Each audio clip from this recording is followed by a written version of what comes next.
안녕하십니까. 민법을 잡은 남자 양찬입니다. 이번 영상은 2020년 공인중개사 시험 대비 100선 특강 매매에 관한 문제를 풀어볼 거거든요. 자, 매매의 경우는 두 문제는 일단 기본적으로 나오고요. 때에 따라서는 세 문제가량 출제될 수가 있습니다. 두 문제 내지 세 문제 정도 출제된다 이거죠. 자, 문제 풀어보도록 하죠. 72번입니다.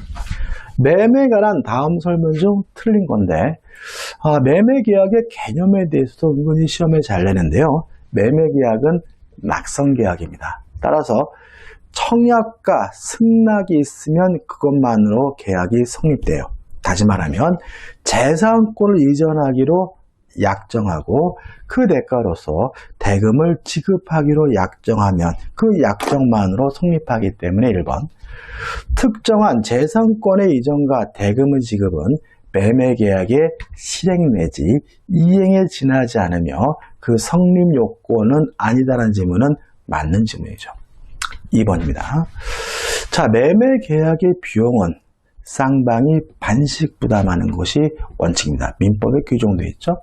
채무의 이행 시기는 매매계약은 쌍무계약이니까 쌍방의 이행 시기는 동일한 기한이 있는 것으로 추정합니다. 이행 장소는 원칙적으로 매도인의 주소지. 다만 인도와 동시에 대금을 지급하기로 한 경우에는 인도 장소입니다. 자, 요 세 가지는 민법에 규정이 있어요. 그러면 당사자의 별도의 합의가 없다면 민법의 규정에 따라서 결정하면 되기 때문에 매매 계약의 비용, 채무의 이행 시기 및 이행 장소 등에 관하여 합의가 없으면 매매 계약, 매매의 성립에 영향이 있다는 질문은 X가 되고요. 답은 2번이 되는 거죠. 합의 없어도 됩니다. 민법에 규정이 있으니까요. 3번. 매매 계약 당사자가 아닌 타인의 소유하는 물건을 목적으로 한 매매 계약도 유효합니다. 물론 남의 물건을 팔아치울 수 있다는 의미는 아니고요. 자신의 소유가 아니라 타인 소유물에 대해서 매매 계약을 체결했다면 책임을 져야 된다는 의미에서 매매 계약은 유효한 거고요. 4번. 매매 계약은 대표적인 낙선 계약이고 불요식 계약이고 쌍무 계약이고 유상 계약이고요. 매수인의 주된 급부 의무는 매매 대금 지급 의무입니다. 만약에 매매 대금이 아닌 다른 재산권을 이전하기로 약정했다면 그것은 매매가 아니라 뭐가 되는 거죠? 교환이 되는 거죠. 자, 이 문제 답은 2번이 되네요. 73번입니다. 매매 예약에 관한 설명 중 옳지 않은 거죠. 일단 예약을 하게 되면 원칙이 일방 예약이고요. 일방 예약은 뭐냐면 일방적으로 본 계약을 형성시킬 수 있는 형성권인 예약 완결권이 한쪽 당사자에게만 있는 경우를 우리가 일방 예약이라고 합니다. 따라서 1번. 매매 일방 예약은 당사자 일방이 매매를 완결할 의사를 표시한 때 매매 효력이 생깁니다. 왜요? 예약 완결권은 형성권이니까요. 따라서 매약 완결권을 행사하는 순간 매매 계약이 성립돼야 되니까 적어도 예약이 성립하려면 그 예약에 더잡아 맺어질 본 계약의 요소가 되는 매매 목적물, 이전 방법, 매매 가행 및 지급 방법 등의 내용이 확정되어 있거나 확정할 수 있어야 한다는 질문은 맞는 질문이 되겠죠. 2번. 부동산에 관한 매매 예약이 체결됐어요. 그러면 예약 완결권이 걸리는데요. 예약 완결권이 생기는데 이 예약 완결권은 형성권이기 때문에 소멸시효에 걸리는 것이 아니라 제척기간에 걸립니다. 10년. 자, 10년의 제척기간은 소멸시효와 달리 불변기간이에요. 그 기간이 중단되거나 정지되는 경우가 없습니다. 특히 우리가 한번 생각해 볼 것은 뭐냐면 매수인의 등기청구권은 채권적 청구권이지만 매수인이 점유를 계속하고 있다면 소멸시효가 시작이 안 되죠. 기간이 늘어나요. 소멸시효는. 그렇지만 제척기간은 그렇게 기간이 늘어나는 경우는 없습니다. 어떤 사유가 있더라도 정해진 기간이 지나게 되면 더 이상 권리를 행사할 수가 없어요. 따라서 예약 권리자가 목적 부동산을 인도받은 경우, 인도받아 점유하고 있는 경우에도 매매 예약 완결권은 제척기간의 경과로 소멸한다는 질문은 맞는 질문이고 소멸시효와 달리 정지 중단 제도가 없기 때문에 기간이 늘어나는 경우가 없다는 거 꼭 기억해 두시기 바랍니다. 3번 매매 예약 완결권 행사 기간을 정하지 아니한 때에는 예약 의무자는 예약 완결권자에게 상당한 기간을 정하여 행사 여부의 확답을 최고할 수 있고 확답을 받지 못하면 예약의 효력을 상실한다. 맞는 질문이 되겠죠. 4번입니다. 복수 채권자 채권을 담보하기 위하여 복수 채권자 전원을 공동 매수인으로 하여 채무자 소유 부동산에 관하여 매매 계약을 체결하고 이에 따른 가등기를 격려한 경우 그 복수 채권자 1인은 단독으로 매매 예약 완결권을 소송상 행사할 수 있다. X입니다. 결론만 좀 기억해 두시면 되고요. 단독으로 예약 완결권을 소송상 행사할 수가 없다. 예약 완결권 행사하려면 예약 완결권자 전원이 행사해야 된다라고 결론만 기억해 두시면 되고 답은 4번이 됩니다. 5번입니다. 자, 소멸시효 기간이 도가됐는지 안 됐는지 여부가 법원에서 재판에서 문제가 된 경우는 주장을 해야 돼요. 만약에 당사자가 주장하지 않는다면 도가됐는지 여부는 판단해 주지 않습니다. 근데 제척기간이 경과됐는지 안 됐는지 여부는 주장하지 않아도 법원이 직권으로 판단해 주거든요. 따라서 5번 매매 예약 완결권의 제척기간이 도가하였는지 여부는 소위 직권조사 사항으로서 이에 대한 당사자의 주장이 없더라도 법원이 당연히 직권으로 조사하여 재판에 고려해야 한다는 질문은 맞는 질문이고 소멸시효의 차이점이 있는 거죠. 74번입니다.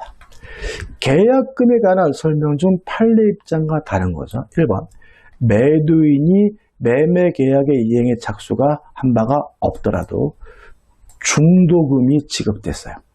자, 일방 둘 중에 아무나 한 사람이라도 이행에 착수가 있으면 더 이상 계약금을 이유로 계약을 해지할 수 없거든요. 그러나 이미 중도금이 지급됐다면 이행에 착수가 있기 때문에 더 이상 계약금을 이유로 계약을 해지할 수 없으므로 중도금을 지급한 매수인도 계약금을 포기하고 매매 계약을 해지할 수 없다는 질문은 O 맞는 질문이죠.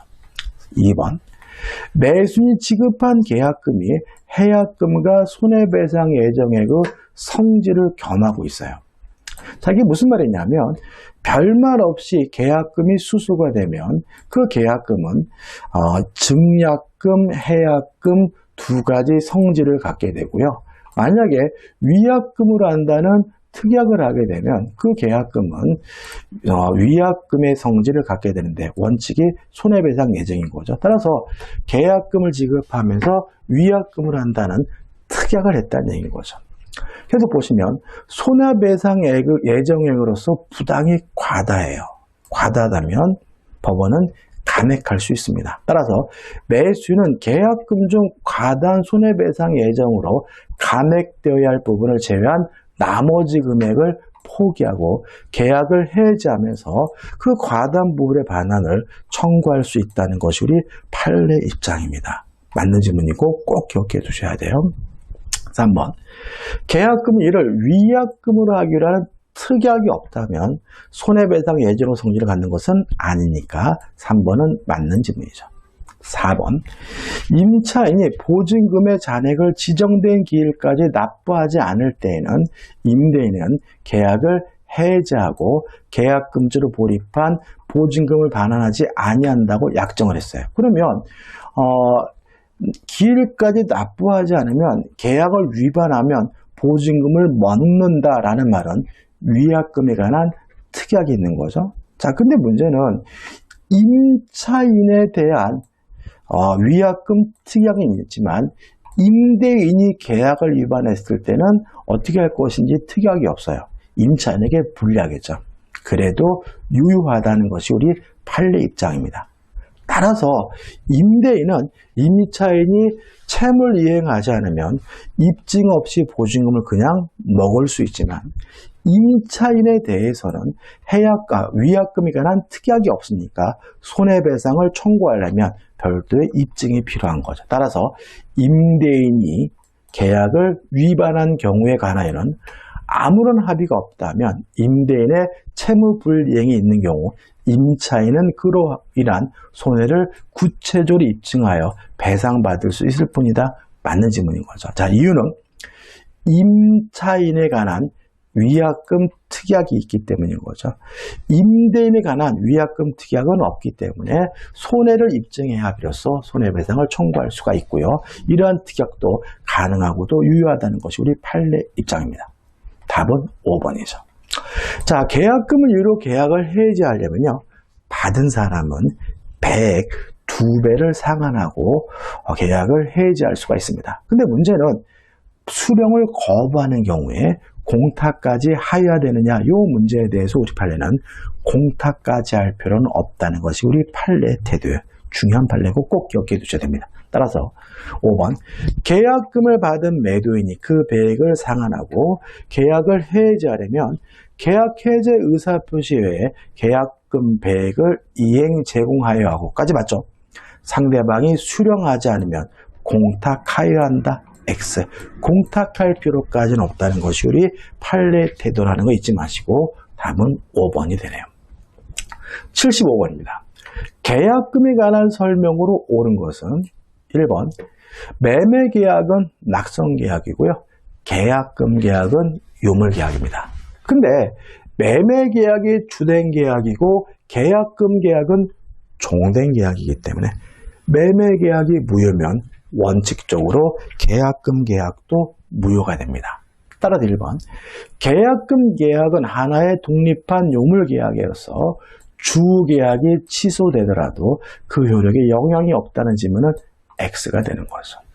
2번, 위약분의 성질을 가지는 계약금이 부당하게 과도해요. 그러면 법원은 감액할 수 있고 또 상대방은 부당하게 지급한 계약금의 반환을 청구할 수 있다는 것이 우리 판례 입장이니까 법원은 손해배상액의 예제에 관한 규정을 유추 적용하여 그 액을 감액할 수 있다는 질문은 맞는 질문이고요.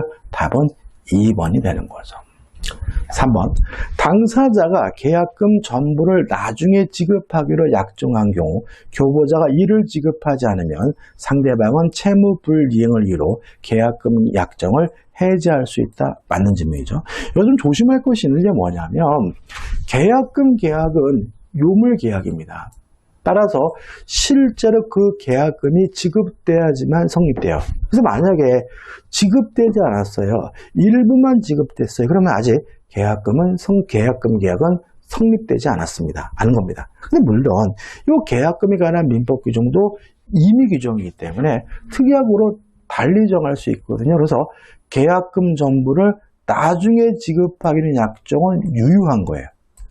유효한 거겠죠. 따라서 일부만 지급하고 나중에 나머지를 지급하기로 한 계약은 유효하기 때문에 그러한 특약이 있다면 지급된 범위 내에서 계약금 계약은 성립한 거고요. 물론 교보자가 이를 지급하지 않는다면 채무 불이익이 있으니까 그 계약을 해지할 수가 있겠죠. 5번, 토지거래 허가를 받지 않아 유동적 무효 상태인 잠깐만요. 2번 다시 볼게요.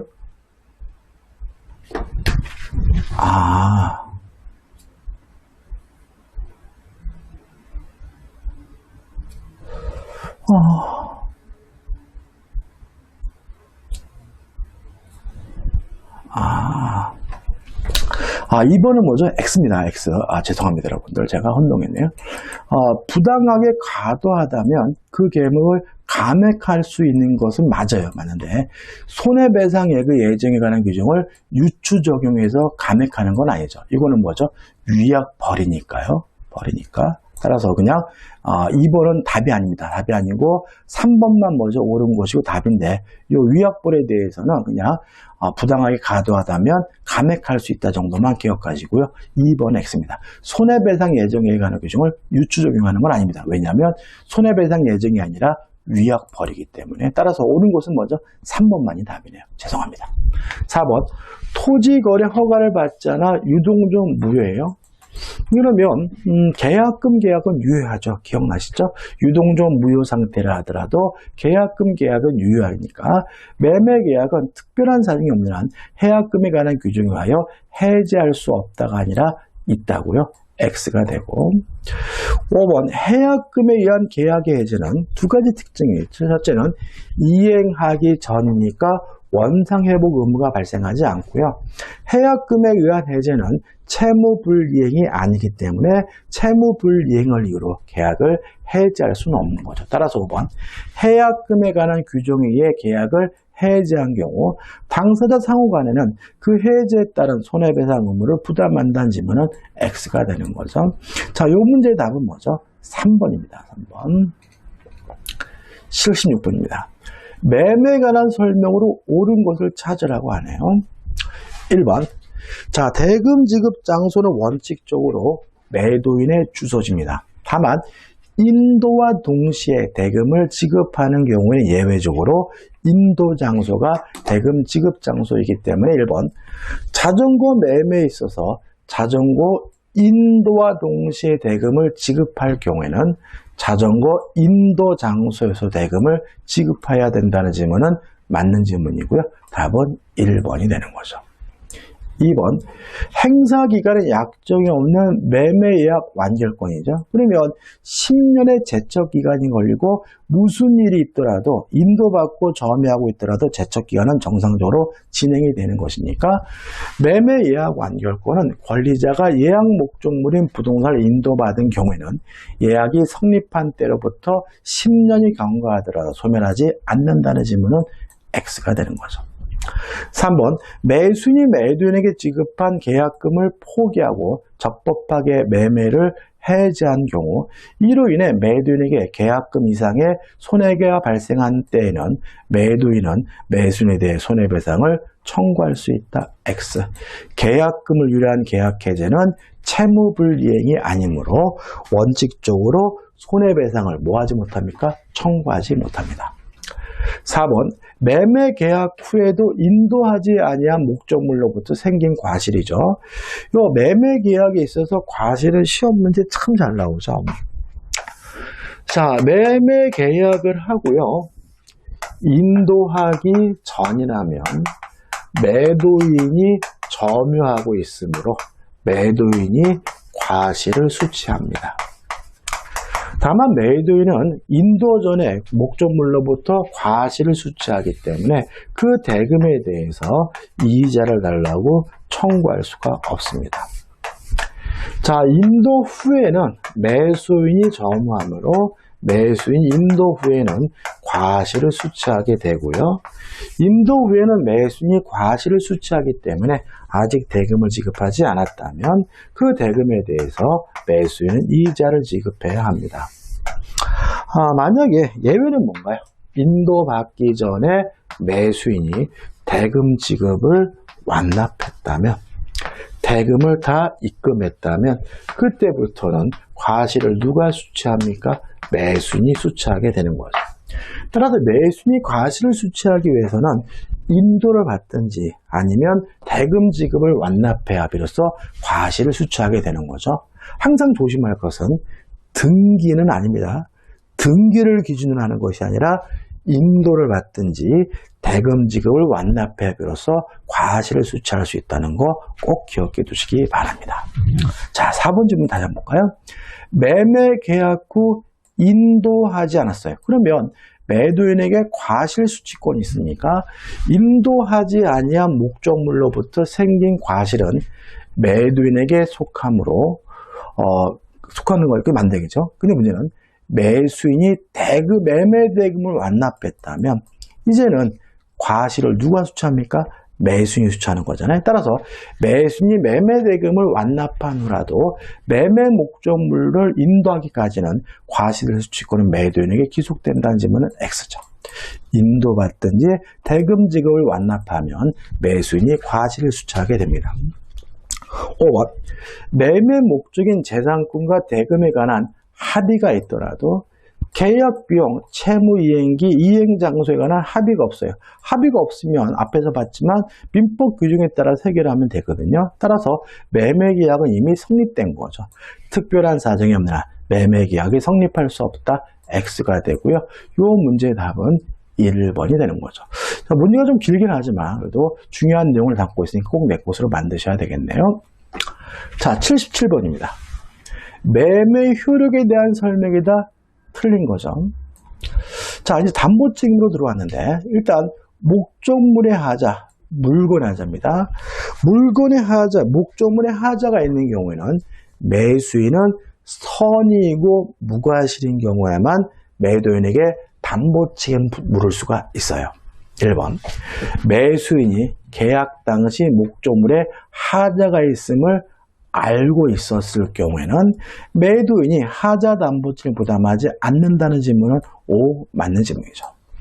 2번, 매매는 쌍무 계약인 바 매도인은 재산권을 이전해야 하고 매수인은 대금을 지급해야 된다. 물론 맞는 질문이죠. 3번이 답이네요. 매매 계약이 성립함과 동시에 목적물로부터 생긴 과실은 매수인에게 속한 물은 아니죠. 인도전에는 매도인에게 과실 수취권이 있죠. 매도인이 목적물을 인도할 때 이를 함께 이전해야 한다. X고요. 답은 3번이 되는 거죠. 4번, 매수인에게는 목적물을 수령할 권한이 있으며 경우에 따라서는 신의칙상 목적물 수령 의무가 있죠. 따라서 수령을 지체하는 경우에도 채무 불이행이 될 수가 있고요. 5번, 매매 목적물에 대하여 권리를 주장하는 자가 있는 경우에는 매수인의 매수한 권리를 이를 위험이 있는 한도에서 대금의 지급을 거절할 수 있다. 맞아요. 추가로 기억할 것은 이러한 매수인의 대금 지급 거절에 대해서 매도인은 담보를 제공하고 대금 지급을 청구하거나 아니면 이 매매 대금을 법원에다가 공탁해 줄 것을 요구할 수 있다는 것까지 꼭 기억해 두시기 바랍니다. 답은 3번이죠. 78번입니다. 매도인의 담보 책임에 관한 설명으로 옳은 거죠. 자, 먼저 이제 경매인데 경매에 있어서 우리가 담보 책임에서 기억할 것은 뭐냐면 첫째, 원칙적으로 권리 하자에 대해서만 담보 책임을 물을 수 있고요. 물건의 하자에 대해서는 담보 책임을 물을 수가 없다. 두 번째, 1차적으로는 매도인인 채무자가 담보 책임 부담하지만 채무자가 무자력이라면 2차적으로 배당을 받은 채권자가 담보 책임 부담하게 된다. 이 두 가지는 꼭 기억해 두세요. 따라서 1번, 물건의 하자에 대한 담보 책임에 관한 규정은 경매에도 적용된다. X. 경매 규정은 원칙적으로 권리의 하자에 대해서만 담보 책임을 물을 수가 있는 거죠. 2번, 특정물의 매매 경우 목적물의 하자를 인하여 계약의 목적을 달성할 수 없을 때 악의 매수인도 계약을 해지할 수 있다. X. 자, 목적물의 하자, 물건의 하자로서 매수인이 담보 책임을 물으려면 매수인은 선의이고 무과실이어야 합니다. 2번, 채권의 매도인이 채무자의 자력을 담보했어요. 그러면 원칙적으로 매매할 자의 당시의 자력을 담보한 것으로 추정을 합니다. 다만 아직 변제기가 도래하지 않았다면 변제기 당시의 자력을 담보한 것으로 추정을 해요. 따라서 매매 계약 당시의 자력을 담보한 것으로 간주되는 것이 아니라 추정이 되는 것이 원칙이니까 3번은 X가 되는 거죠. 4번, 매매 목적인 권리가 타인에 속하여 매도인이 그 권리를 취득하여 매수인에게 이전할 수가 없어요. 그러면 전부 타인의 권리인 경우죠. 자, 전부 타인의 권리인 경우에는 악의 매수인도 계약을 해지할 수가 있죠. 자, 악의 매수인이 할 수 있는 게 뭐가 있나요? 첫째, 전부 타인의 권리인 경우에 계약의 해제. 두 번째, 일부 타인의 권리인 경우에 대금 감액 청구. 세 번째, 저당권 전세권의 실행으로 권리를 취득할 수 없거나 상실한 경우에 해제와 손해배상은 악의 매수인도 할 수 있거든요. 따라서 권리가 전부 타인의 권리라면 악의 매수인도 계약을 해지할 수 있으므로 매수인은 선인 경우 하나여 계약을 해지할 수 있다는 질문은 X가 되네요. 5번, 매매 목적이 된 부동산에 설정된 저당권의 실행으로 취득한 소유권을 잃게 됐어요. 그러면 저당권 전세권의 실행으로 권리를 취득할 수 없거나 상실하게 된 경우에는 악의 매수인도 계약을 해지할 수 있고 손해배상을 청구할 수가 있으니까 매수인은 악인 경우에도 매도인에게 손해배상을 청구할 수 있다는 질문은 맞는 질문이고 답은 5번이죠.